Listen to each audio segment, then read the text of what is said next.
right, everybody, we're back at the talk show with DJ Gatsby and my lovely guest, Miss Elva NelsonHayes. Again, Elva, thank you so much for coming in. Thank you so much for having me. Oakland, California. Yes. A lot of famous people from that area, a lot of authors from that area. Yes. Mary B. Honey B. Morrison. Terry McMillan. Yes. Yeah, and our good friend Richard Montgomery, who with Rick Star Studios, also spent some time out there in Oakland. Everybody's been to Oakland but me. I'm going to have to get out there one day soon. But anyway, back to you. Thank you so much for coming on the show. Congratulations on your 2 books, The Unnamed and The Island Love Song. Thank you. We're going to talk about those books in a few minutes, but first of all, we want you to tell our viewers a little bit about yourself and where you're from. Okay. Well, my name is Elva NelsonHayes. I'm an author, I'm a teacher, and an aspiring playwright. And I said I'm from Oakland. I have 3 daughters. They're all adults. So at this point, I have no kids at home. You love that part with no children at home. Right, I don't have any kids. They're all grown and they're on their own. Right, that's a nice new chapter of life. Okay, the teaching part, you told me a little bit about that off camera. Right. Tell the viewers a little bit about you know, your teaching and you know, just tell us about the teaching part. I've been an educator since 1991 when my oldest child first went to kindergarten. In about 98 or so, I got a teaching credential. I teach software applications, Word, Excel, Access, PowerPoint, typing, resume skills, pretty much office skills to the adult population. And in this day and age, if you want to be in the workforce, you have to have some of those technical skills. It's great. You know, you could probably give me some instructions on some of that stuff. I mean, I'm pretty good with the Word part, but you know, Excel, PowerPoint. Did you Photoshop? Some, but I don't teach Photoshop. I teach the Microsoft applications pretty much. Okay. Maybe you can teach me a little bit about that. Definitely. Now, education. Yeah. You went to school on the East Coast briefly. Tell us about that. Right. So my early education was Oakland Public Schools, graduated from Castlemont High School, also attended McClymonds High School. I have to say both of those. Okay, yeah, big shout out to out of high school, I came to Washington, D.C. to study electrical engineering at Howard University, but after a year, I got married and started my family. I didn't go back to school in education until 91, 90s, and I went to Cal State Hayward, which is now called Cal State East Bay, and I got my teaching credential at UC Berkeley. Okay, Howard, it seems like everybody's went to Howard. I mean, Puffy, I mean, the list goes on and on for everybody who's attended Howard. A lot of talent. Maybe it's not too late for me to go and take a couple of courses at Howard. Right. Okay, so now you told us about your education and your teaching career. Tell us a little bit about those 3 girls, those beautiful girls of yours. Well, I could go on forever about my daughters. They're me to the 10th degree. They're everything that's good about me to the next level. They're talented young women. One is in medical school, another one's in graduate school, and the youngest is in undergraduate school in the Virgin Islands. And taking her to school last summer is where I was inspired to write the Island Love Song. Yeah, the Island Love Song. This is an erotic romance book. Right. Yeah, we're going to get to this a little bit later. She smiles and grins whenever we talk about that particular book. But again, thank you so much for coming on. I really appreciate you taking the time out of your busy schedule to spend with us and talk about your book. Before we go to the break, what else is it that you do? Because you were telling me that you wanted to get into public access television. Right. You wanted to you wanted to do screenwriting. Yes. Tell us a bit about your aspirations with the public access television show. Well, with the public access television show starting next month in Berkeley, I'll be airing a show called Today's Community Spotlight, where I'm going to spotlight and highlight local authors, because that's a passion of mine, local artists, health issues and tips, because these are things I care all about. So art, literature, health, the environment are all things that I'm going to put on that show. Sure, that's great. As you know, I do public access, and it's very, very rewarding to give people an opportunity to be on television, to talk about who they are and what they do, and kind of spread the message of who they are. Right. That's great. So listen, congratulations on that. You said you took the courses already, the field courses and field and studio stuff. Right, congratulations on that. When I come out to Oakland, I'll be a guest on your show. Definitely. Okay. Now, you also mentioned screenwriting. Now, a lot of authors who write books will say, oh, I want my book made into a movie. This book should be made into a movie. What was your inspiration to kind of tackle the screenwriting aspect of being an author?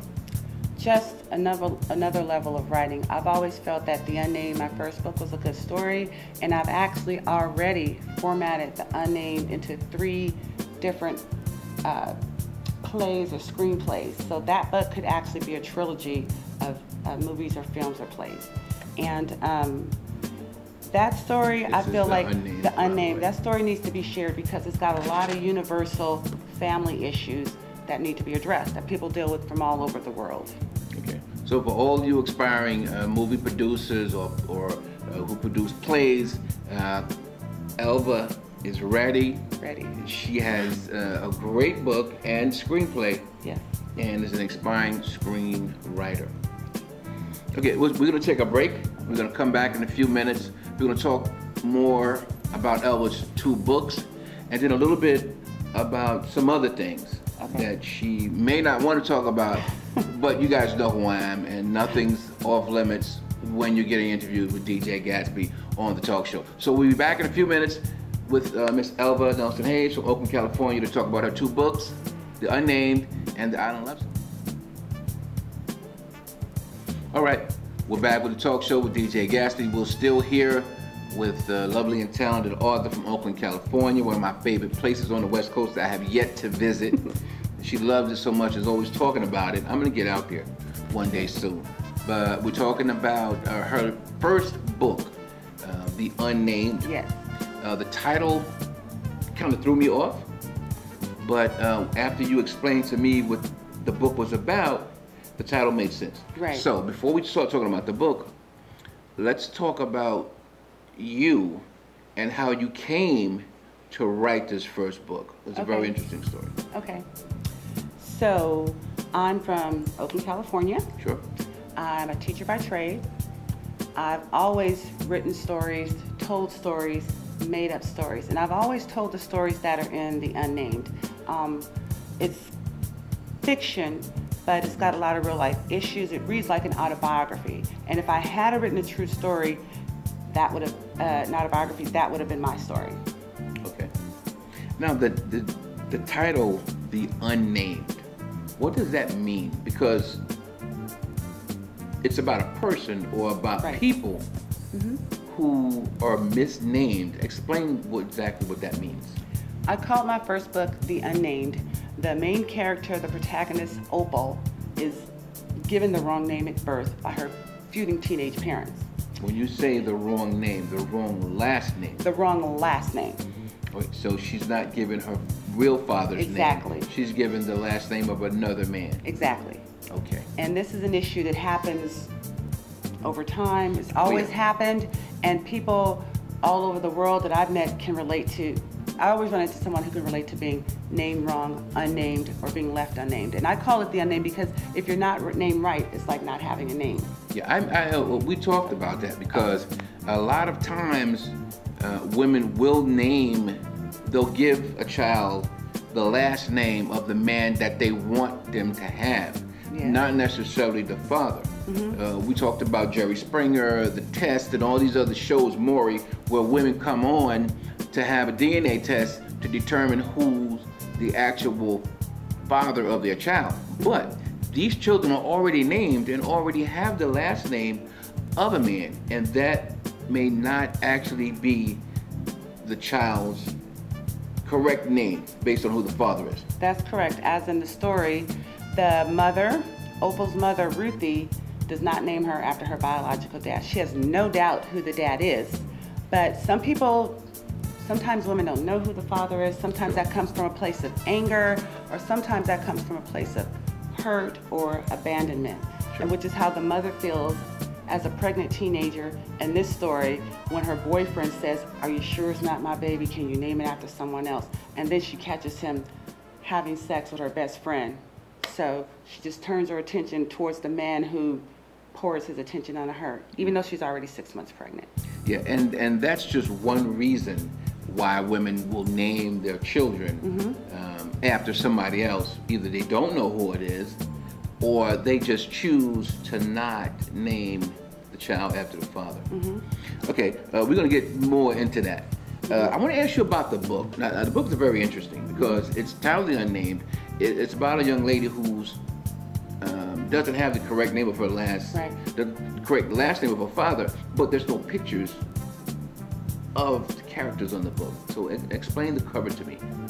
So the cover is a flock of storks carrying bundles. Some are blue, some are pink, and one is a brown box. And that symbolizes how it feels to be unnamed, or that symbolizes that all births aren't celebrated. Sometimes a woman is raped and has a baby, she might not be so happy in buying pink and blue this. Sometimes a woman feels, in this case, abandoned or rejection, but trapped because she is pregnant. But the child who has an uncelebrated birth, or who knows that there was some drama around them being birthed, the child knows that her mom's pregnancy was not a happy time for her. And that's how it feels. So that artwork I did, and it symbolizes how a person feels to have an uncelebrated birth. Now, you say you did the artwork. You actually drew this? Or Yes.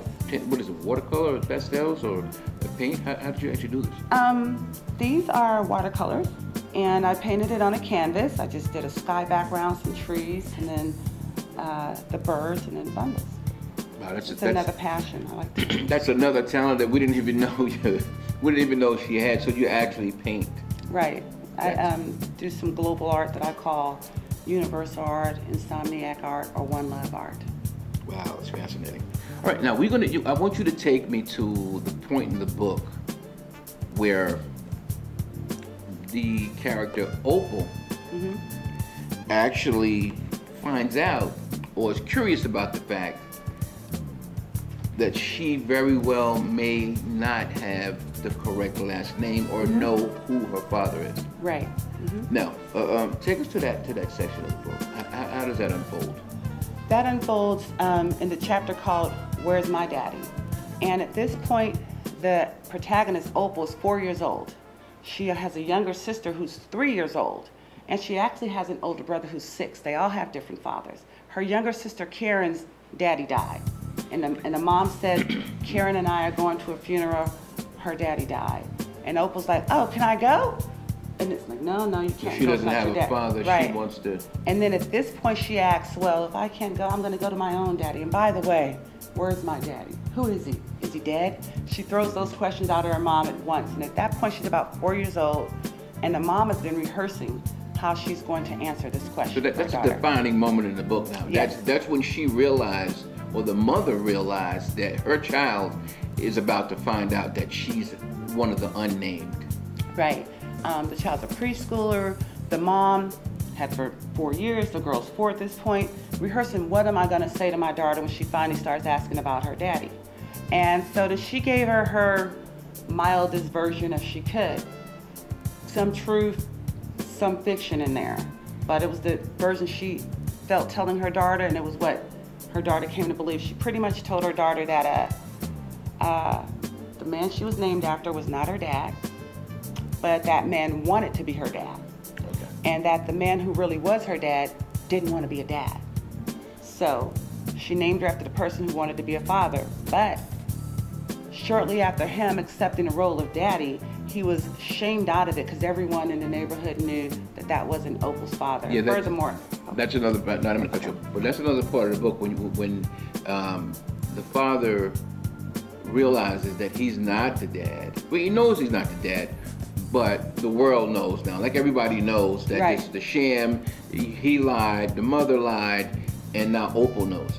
Now, Right. Now you mentioned that the mother has 4 kids by 4 different men.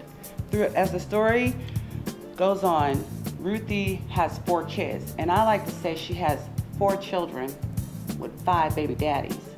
one of the daddies, and one of the children got lied on. Okay, so he's the one who doesn't even know who he is. Okay, now, I was reading earlier in the synopsis where Opal says she always called her mother by her first name, her grandmother she called Mama, and her great-grandmother was Grandmama to everyone, but she never called anyone Daddy. Right. That's common. It happens, oh yeah. With a lot of women, and the mother, they call the grandmother, they call the mother the first name, they'll right. call the grandmother, you know what I mean? Mm-hmm. They're kind of confusing. But how does Opal deal with the fact that this has happened to her? Well, that she's been lied to? How does she deal with that fact? Well, early on in childhood, she takes it pretty lighthearted because she doesn't know she's missing anything. If you've never had it, you don't know that you're missing out on something. She comes from a multi-generational, close maternal family. Okay. Her mom's siblings, they live with a grandmother and a great-grandmother who live next door to each other. So Opal always called her mother Ruthie because she always heard her mother's siblings and her grandmother and grandparents called her Ruthie. And she always called her grandmother Mama because that's what her mother and all the others, she heard everyone call her Mama. And the great-grandmother was always Grandmama. So she addressed her mother the way her mother's siblings did, and she addressed her mother's maternal relatives the way they did too. Sure. Yeah. Early in the book, she calls her mother, at that point she's about 7, the excerpt you just read. Her great-grandmother is so tired of Opal being denied access to her dad, she just calls him up and says, if you want to see this girl, come over. And it starts at that part, the great-grandmother's the matriarch of the family. Nobody challenges her. She allows George, Opal's real father, to come and interact with her. So she actually invites him in. Yes, and opens up that part. And at the part you just read, the great-grandmother's introducing her and says, Opal, say hello to your daddy. She says hello, but she doesn't say daddy, because that's not a word she's ever said, so it doesn't come naturally to her. That's got to be a very, very touching scene in the book, when she actually meets her real father for the very first time. Right, and it's actually in the chapter called Real Daddy. Real Daddy. Right. Okay, we don't want to give away the book. Okay. But what is the moral to this story? A lot of authors write books with no moral to the story, no redeeming value. There's nothing for them to gain or actually learn from a book. Yeah. This book seems like the type of book that can actually be of some help to a young mother out there who has a child, doesn't know who the father is, contemplating on whose last name to give the child. What is the moral to the story that you have for your readers, you want your readers to get? Several in this story. There is, pretty much it's a story to the parents who fight over the children to see that you leave your child with an identity issue if you don't name them correctly. At the point she's born, her parents are teenagers. So they're just operating on their own pain and shame and embarrassment. But I'd like for people to see that the mother carried her hurt too long, learn how to let pain go. The mother wanted the daughter to share her hatred for the father, didn't work. And also I'd like people to see the actions of the adult, how you affect your children with them. So for anybody who's ever had any identity issue, because Opal has overcoming identity issues in this story, it's who am I? It's not a gender identity issue. It's not a race identity issue. It's just, who am I? Yeah, who's my father? What's my real history? And this is her story of overcoming all of the issues that come to people who are misnamed and who are children, products of those that feuding parentage. So you encouraging mothers to deal with that issue if you're in a situation when you feel you can't give your child their father's last name, that they don't take that decision lightly? Yeah, please don't take that lightly, because a name says a lot. There's an African adage in there, I believe they said it came from Marcus Garvey, maybe Nelson Mandela, but I believe it's a Garvey quote that says, a tree planet without its roots. No, that's not what it says. I can tell you what it says. You gonna tell me? Pretty much, a person without knowledge of their true history and culture is like a tree without roots. A tree without roots isn't going to have a firm foundation, and that was her issue.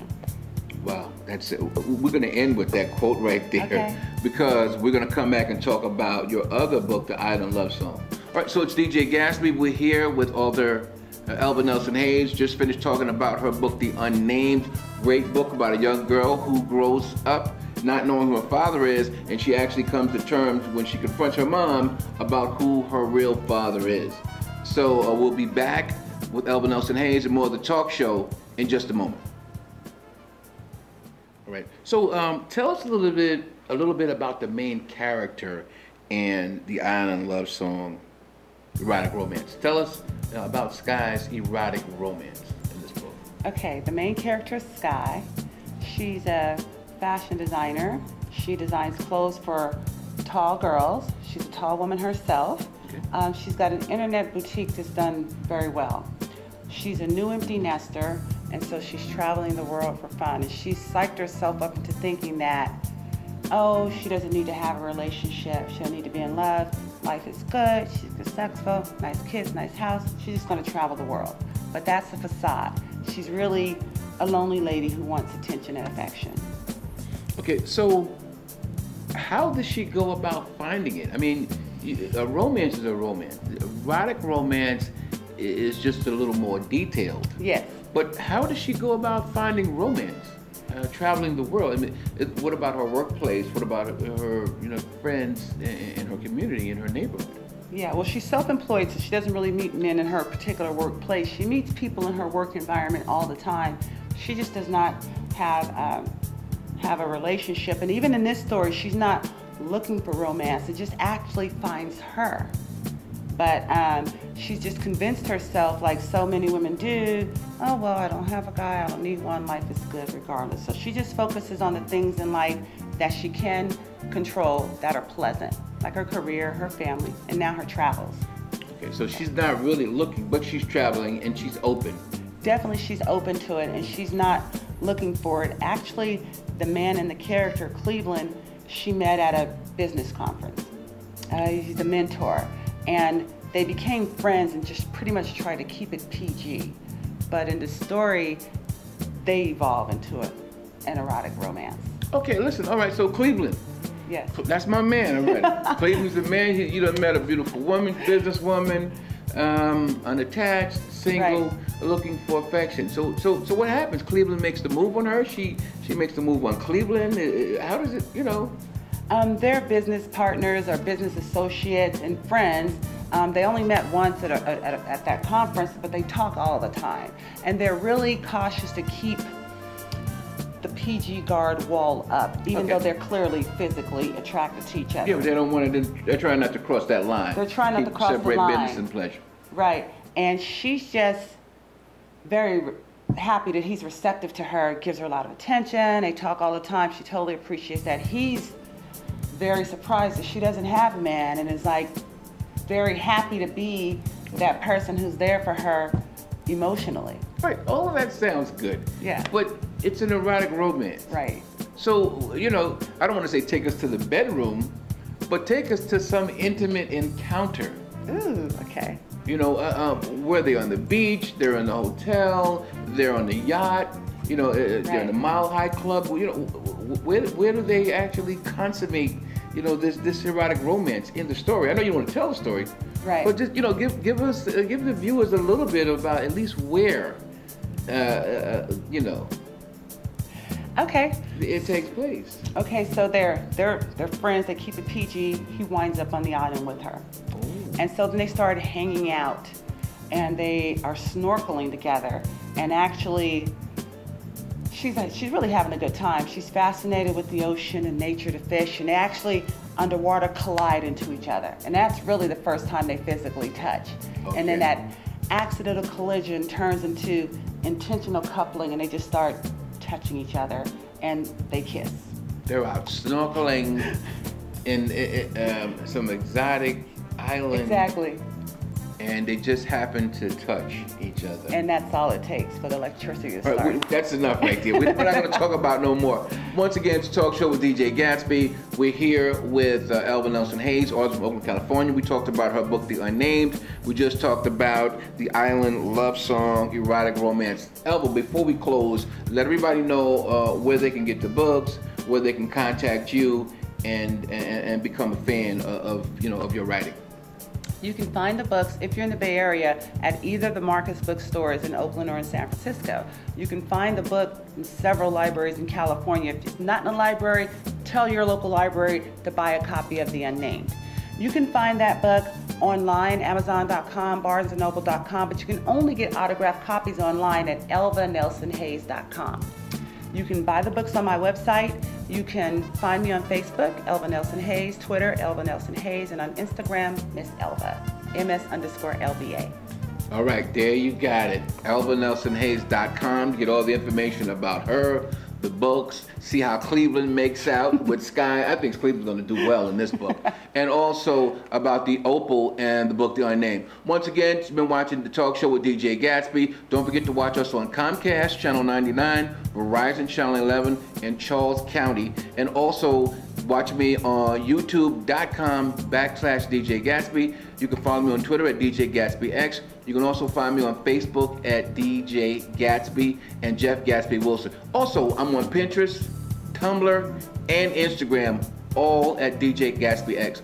And find more information about the authors from my TV show at www.who'swhoinafricanamericanliterature.com. That's who'swhoinafricanamericanliterature.com. Elva, thank you so much for being on the show. Thank you for having me. Big thanks to Richard Montgomery and Rick Star Studios for the wonderful production work that they've done on this segment. Peace, I love you, God bless, and keep watching.